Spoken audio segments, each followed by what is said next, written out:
হাতিবাড়ি পর্যটন কেন্দ্র। তো এই জায়গাটা হচ্ছে গোপীবল্লভপুরের কাছাকাছি, গোপীবল্লভপুর থেকে প্রায় 15-17 কিলোমিটার দূরে। Welcome back to my channel. আমরা এখন আছি লোধাশুলি প্রকৃতি পর্যটন কেন্দ্রে। আজ 27শে ডিসেম্বর, এখন টাইম সকাল 9:27। একটু পরেই আমরা এখান থেকে চেক আউট করে বেরিয়ে যাব হাতিবাড়ির উদ্দেশ্যে। এখন 10:33 বাজে।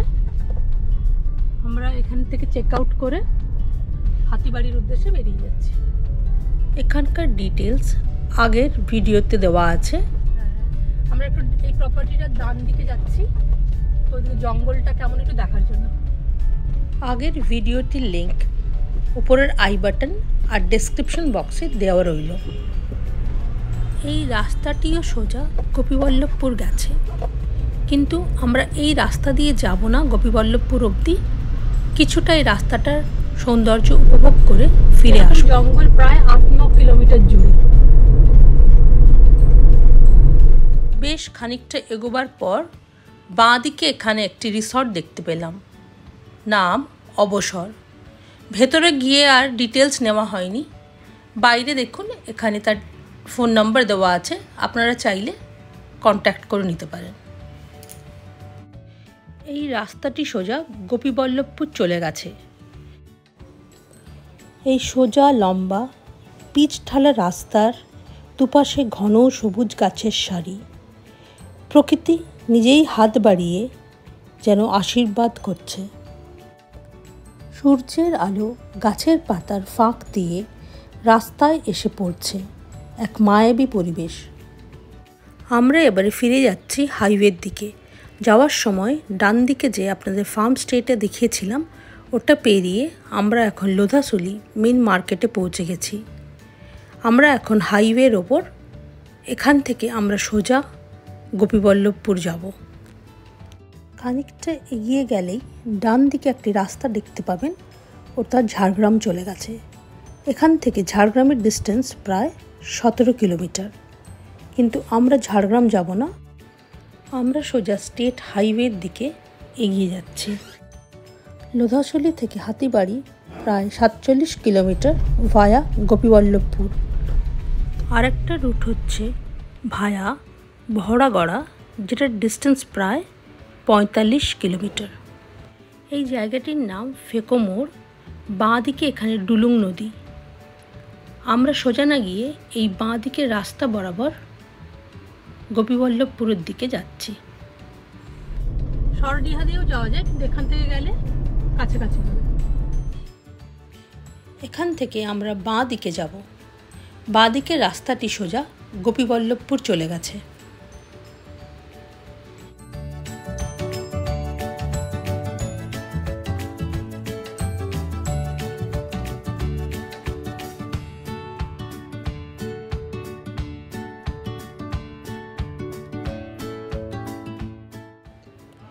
এখানে রাস্তাটি সত্যি খুব সুন্দর। রাস্তাটি মসৃণ এবং ড্রাইভ করতে আপনার কোনো অসুবিধা হবে না।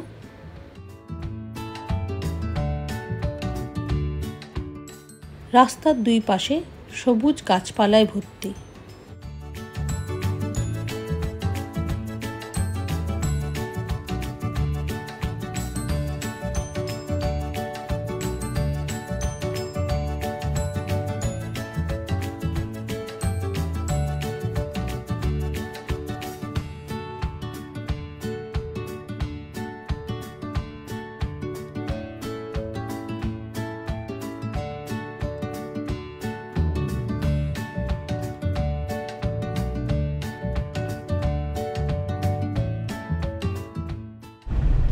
গোপীবল্লভপুর থানা চক।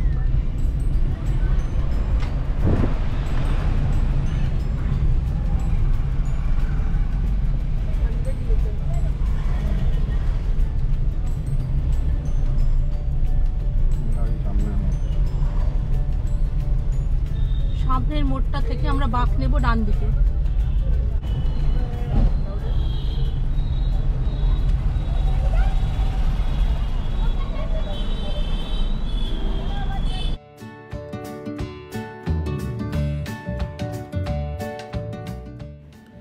এই রাস্তা বরাবর বেশ কিছুটা এগিয়ে যাওয়ার পর বাঁ দিকে দেখতে পেলাম সুবর্ণরেখা নদী।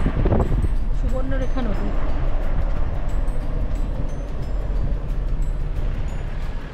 সিধু কানু বিরসা সেন ব্রিজ।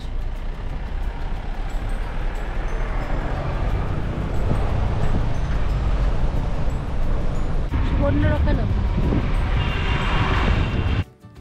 এই নদীটিতে এখন বিশেষ জল নেই বা খুব একটা স্রোত নেই। দুদিকের বিশাল বিস্তৃত চর এবং এখান থেকেই বালি সংগ্রহ করা হয়। একটু সামনে গিয়ে আমরা দেখতে পাবো স্তূপাকৃত বালির রাশি এবং সেখান থেকে ট্রাকে করে লোড করা হচ্ছে।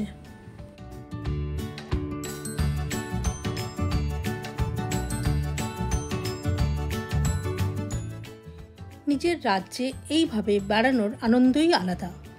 চারপাশে শান্ত পরিবেশ, খোলা আকাশ, ফসল উঠে গেছে বেশিরভাগ ক্ষেত থেকে, আর মাটির গন্ধ মনের মধ্যে তাজা অনুভূতি এনে দেয়। রাস্তার ধারে সারি সারি গাছপালা, মাঝে মাঝে দেখা মেলে ছোট ছোট কুঁড়ে ঘরের।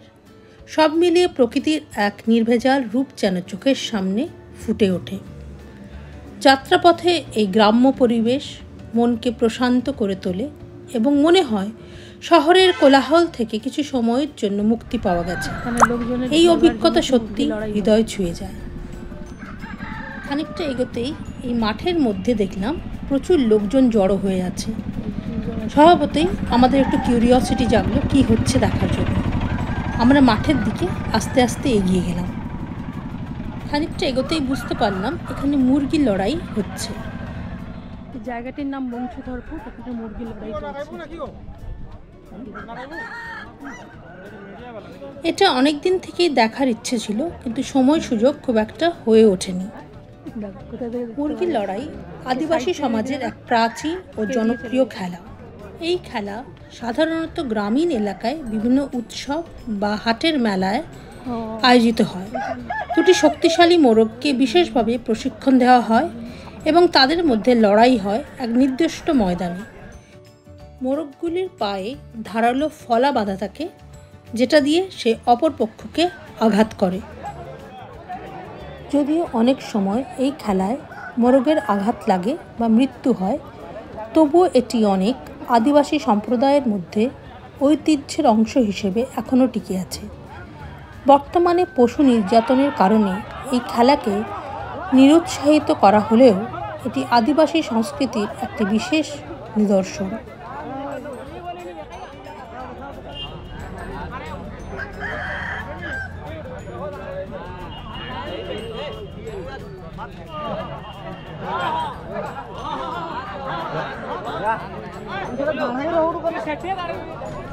মোরগের পায়ে এই ধারালো ফালাগুলো বাঁধা থাকে। এগুলো কি বলে? এগুলো কেমন? মুরগা চাকু। পায়ে কিভাবে বাঁধেন একটু দেখান।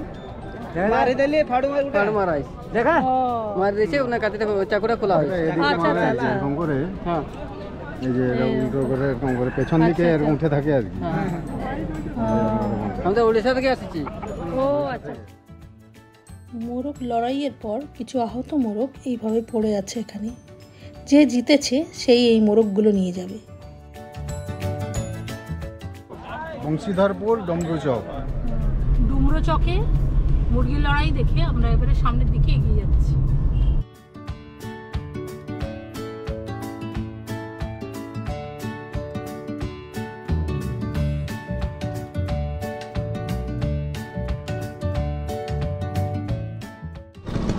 তরমুজ লাগিয়েছে, কাপড় দিয়ে ঢেকে রাখা আছে, চকচক করছে কাপড়।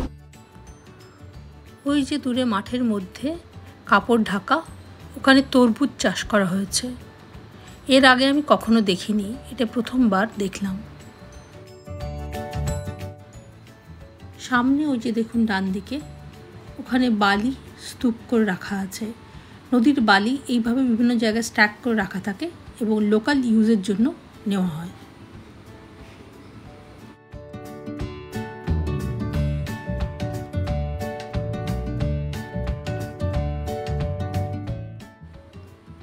আমরা প্রায় হাতিবাড়ি ইকো রিসোর্ট সেন্টারের কাছাকাছি পৌঁছে গেছি। মেন রোড থেকে আমরা এই ডান দিকে জঙ্গলের মধ্যে রাস্তাটা নেব। মেন রোড থেকে প্রায় মিনিট 5-7 রাস্তা, জঙ্গলের মধ্যে, অপূর্ব পরিবেশ। আর ডান দিকের রাস্তাটি চলে গেছে সুবর্ণরেখা নদীর দিকে। চলুন আপনাদের আগে স্টেইং প্লেসটা দেখাই, তারপরে আমরা সুবর্ণরেখা নদীর তীরে যাব।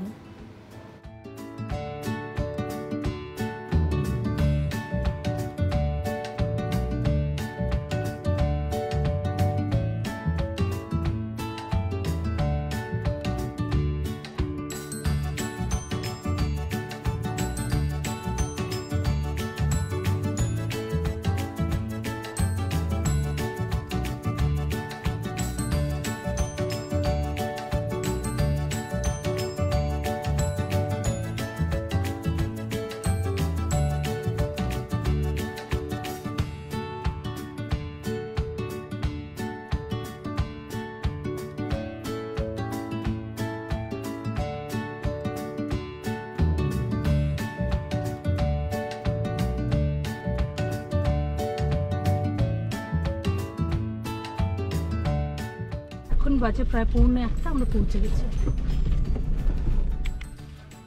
প্রকৃতির ছোঁয়া প্রতিটি কোণে অনুভব করা যাচ্ছে।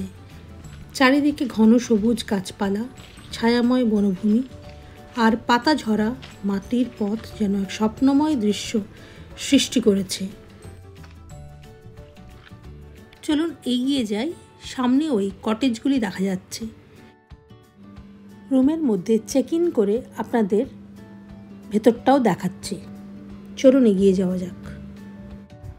হাতিবাড়ি ইকো রিসোর্ট সেন্টারটি পশ্চিমবঙ্গ বন দপ্তরের তত্ত্বাবধানে রক্ষণাবেক্ষণ করা হয়।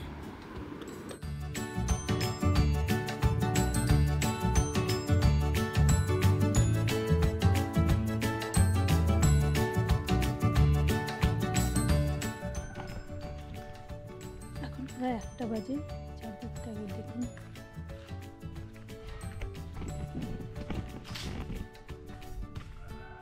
রিসেপশন,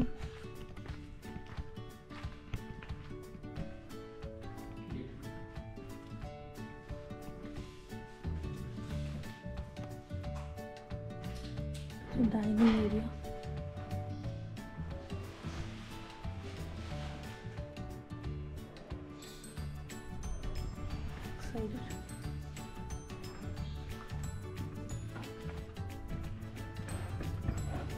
রুমটা ওইদিকে।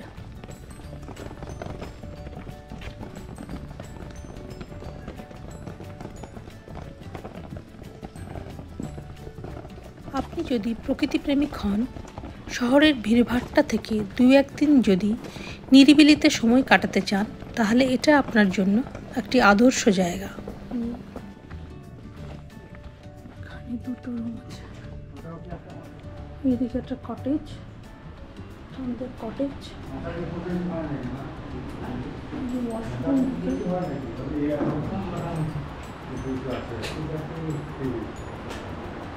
এটা রুম হিটার, তাই তো?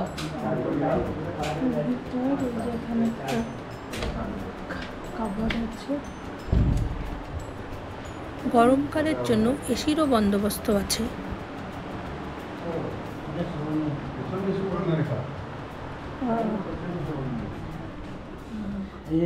এই নদীতে যান যেদিন, হ্যাঁ, এই যে এইটা দিয়ে আসতেন, ফরেস্ট বাংলোটা, ওখানে তো রাস্তা আছে, তাহলে রাস্তায় যে ফরেস্ট বাংলোটা এদিকে ঢুকলেন, ফরেস্ট বাংলোর সাইড দিয়ে গেলে নদী ধরে যাওয়ার রাস্তা এরকম গিয়ে না, গেটটা আছে না, গেটটা ছেড়ে এরকম সাইডে এরকম ধরে। ওখানে একটা পাউচ দিয়েছে, ওপেন কর পাউচটা।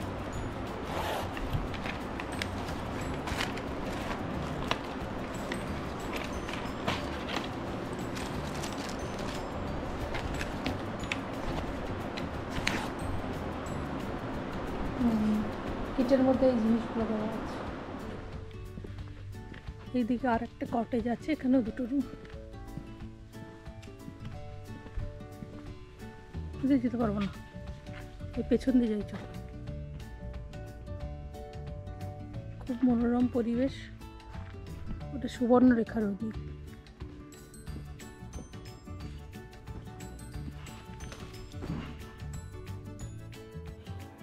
আমাদের লাঞ্চ অলরেডি আগে থেকে অর্ডার করা ছিল।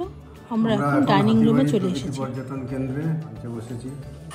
এখানে সিস্টেমটা হচ্ছে যে সবই আলাকাটা, আপনি যেভাবে যা দিয়ে অর্ডার করুন।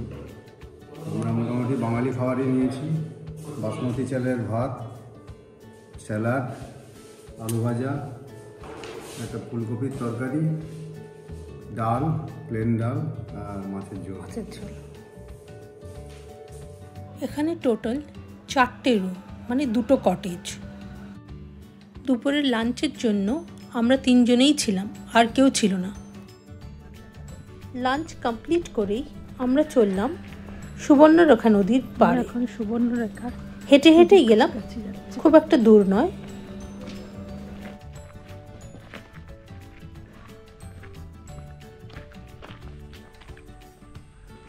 ওইদিকে সুবর্ণরেখা নদী। হাতিবাড়ি ফ্রেন্ডস রিট্রিট, এখানে থাকার ব্যবস্থা আছে।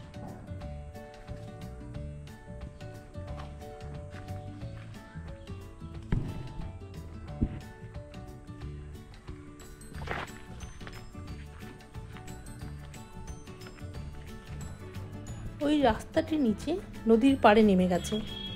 চলুন দেখা যাক ওখান থেকে নদীটা কেমন লাগে। যেহেতু ছুটির মরশুম ছিল, নদীর পাড়ে দেখলাম বেশ লোকের ভিড়ভাট্টা।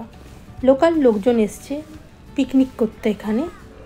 ডে ট্রিপে মেনলি সবাই আসে এখানে, সারাদিন থেকে পিকনিক করে আবার ফিরে যায়।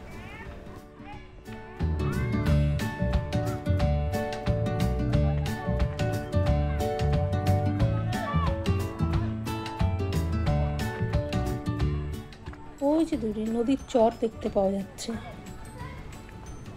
আর ওই যে ওপাশে লোকজন বসে পিকনিকের জিনিসপত্র গোছাচ্ছে। সুবর্ণরেখা নদী।